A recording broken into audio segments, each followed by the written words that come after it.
दोस्तों, आज हम एक ऐसी शख्सियत के बारे में बात करने जा रहे हैं जो कि इतिहास के पन्नों में बहुत महत्वपूर्ण भूमिका निभाती है।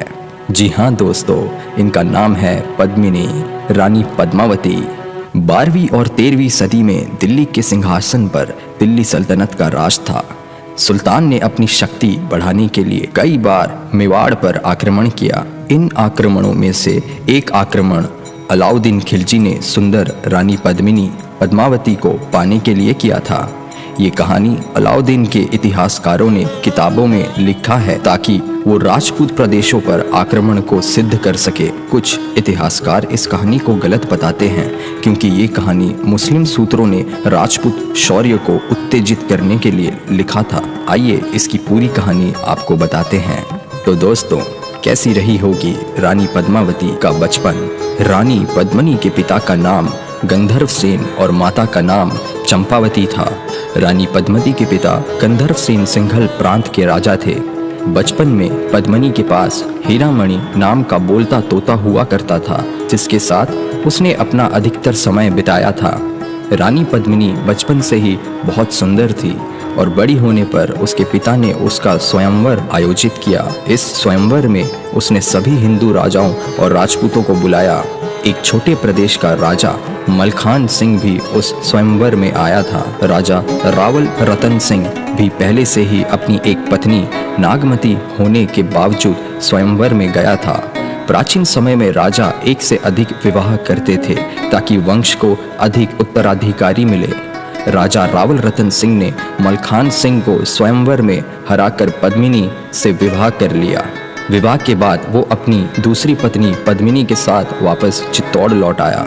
उस समय चित्तौड़ पर राजपूत राजा रावल रतन सिंह का राज था।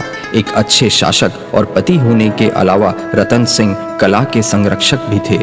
उनके दरबार में कई प्रतिभाशाली लोग थे, जिनमें से राघव चेतन संगीतकार भी एक था।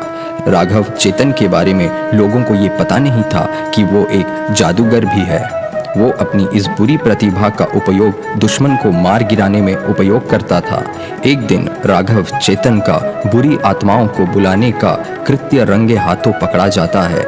इस बात का पता चलते ही रावल रतन सिंह ने उग्र होकर उसका मुंह काला करवाकर और गधे पर बिठाकर अपने राज्य से निर्वासित कर दिया। रतन सिंह की इस कठोर सजा के कारण राघव चेतन उसका दुश्मन बन गया। तो दोस्तों, प्रतिशोध की आग में जला राघव चेतन का अगला कदम क्या हुआ होगा, आइए जानते हैं। अपने अपमान से नाराज होकर राघव चेतन दिल्ली चला गया, जहां पर वो दिल्ली के सुल्तान अलाउद्दीन खिलजी को चित्तौड़ पर आक्रमण करने के लिए उकसाने का लक्ष्य लेकर गया। दिल्ली पहुंचने पर राघव चेतन दिल्ली के पास एक जंगल में रुक गया, जहां पर सुल्तान अक्सर शिकार के लिए आया करते थे।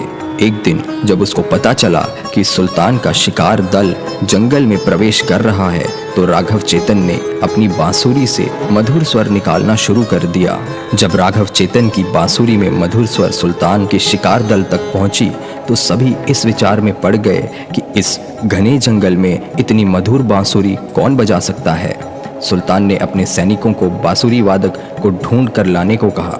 जब राघव चेतन को उसके सैनिकों ने अलाउद्दीन खिलजी के समक्ष प्रस्तुत किया, तो सुल्तान ने उसकी प्रशंसा करते हुए उसे अपने दरबार में आने को कहा। चालाक राघव चेतन ने उसी समय राजा से पूछा कि आप मुझ जैसे साधारण संगीतकार को क्यों बुलाना चाहते हैं, जबकि आपके पास कई सुंदर वस्तुएं हैं। राघव चेतन की बात ना समझते हुए खिलजी ने साफ साफ बात बताने को कहा।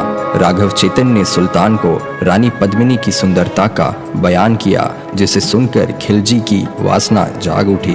अपनी राजधानी पहुंचने के तुरंत बाद उसने अपनी सेना को चित्तौड़ पर आक्रमण करने को कहा, क्योंकि उसका सपना उस सुंदरी को अपने हरम में रखना था।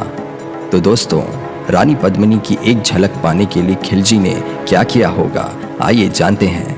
बेचैनी से चित्तौड़ पहुंचने के बाद अलाउद्दीन को चित्तौड़ का किला भारी रक्षण में दिखा। उस प्रसिद्ध सुंदरी पद्मावती की एक झलक पाने के लिए सुल्तान बेताब हो गया और उसने राजा रतन सिंह को ये कहकर भेजा कि वो रानी पद्मिनी को अपनी बहन समान मानता है और उससे मिलना चाहता है। सुल्तान की बात सुनते ही रतन सिंह ने उसके रोष से बचने और अपना राज्य बचाने के लिए उसकी बात से सहमत हो गया। रानी पद्मिनी अलाउद्दीन को कांच में अपना चेहरा दिखाने के लिए राजी हो गई। जब अलाउद्दीन को ये खबर पता चली कि रानी पद्मिनी उससे मिलने को तैयार हो गई है, वो अपने चुनिंदा योद्धाओं के साथ सावधानी से किले में प्रवेश कर गया। रानी पद्मिनी के सुंदर चेहरे को कांच के प्रतिबिंब में जब अलाउद्दीन खिलजी ने देखा तो उसने सोच लिया कि रानी पद्मिनी को अपनी बनाकर रहेगा।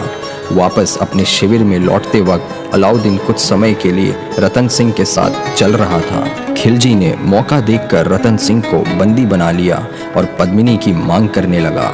चौहान राजपूत सेनापति गोरा और बादल ने सुल्तान को हराने के लिए एक चाल चलते हुए खिलजी को संदेशा भेजा कि अगली सुबह पद्मिनी को सुल्तान को सौंप दिया जाएगा।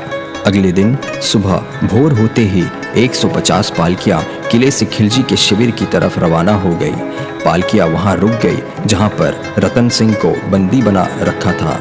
पालकियों को देखकर रतन सिंह ने सोचा कि ये पालकियां किले से आई हैं और उनके साथ रानी भी यहाँ आई होंगी। वो अपने आप को बहुत अपमानित समझने लगा। उन पालकियों में ना ही उनकी रानी और ना ही दासियां थी और अचानक से उसमें से पूरी तरह से सशस्त्र सैनिक निकले और रतन सिंह को छुड़ा दिया और खिलजी के अस्तबल से घोड़े चुराकर तेजी से घोड़े पर किले की ओर भाग गए। गोरा इस मुठभेड़ में बहादुरी से लड़ते हुए वीर गति को प्राप्त हो गए, जबकि बादल रतन सिंह को सुरक्षित किले में पहुंचा दिया। तो दोस्तों, ये सुन के आपको क्या लगता है कि सुल्तान चुप बैठा होगा? कतई नहीं।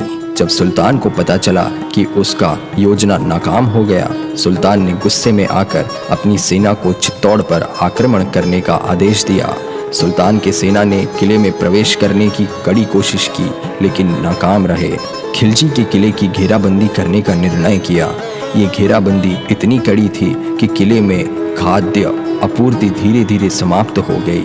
अंत में रतन सिंह ने द्वार खोलने का आदेश दिया और उसके सैनिकों से लड़ते हुए रतन सिंह वीरगति को प्राप्त हो गए। ये सूचना सुनकर रानी पद्मिनी ने सोचा कि अब सुल्तान की सेना चित्तौड़ के सभी पुरुषों को मार देगी।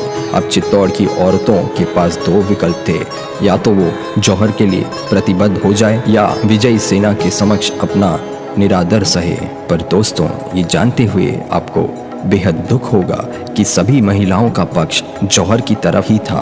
एक विशाल चिता जलाई गई और रानी पद्मिनी के बाद चित्तौड़ की सारी औरतें उसमें कूद गईं और इस प्रकार दुश्मन बाहर खड़े देखते रह गए। अपनी महिलाओं की मौत पर चित्तौड़ के पुरुष के पास जीवन में कुछ नहीं बचा था। चित्तौड़ के सभी पुरुषों ने साका प्रदर्शन करने का प्रण लिया, जिसमें प्रत्येक सैनिक केसरी वस्त्र और पगड़ी पहनकर दुश्मन सेना से तब तक लड़े जब तक कि वो सभी खत्म नहीं हो गए। विजयी सेना ने जब किले में प्रवेश किया तो उनका राख और जली हुई हड्डियों के साथ सामना हुआ। जिन महिलाओं ने जौहर किया, उनकी याद आज भी लोकगीतों में जीवित है, जिसमें उनके गौरवान्वित कार्य का बयान किया जाता है। तो दोस्तों, यदि आपके पास ऐसी कोई भी ऐतिहासिक जानकारी हो या आप किसी ऐतिहासिक विषय के बारे में जानना चाहते हो तो भूलिएगा नहीं कमेंट बॉक्स में कमेंट करना। तो देखते रहिए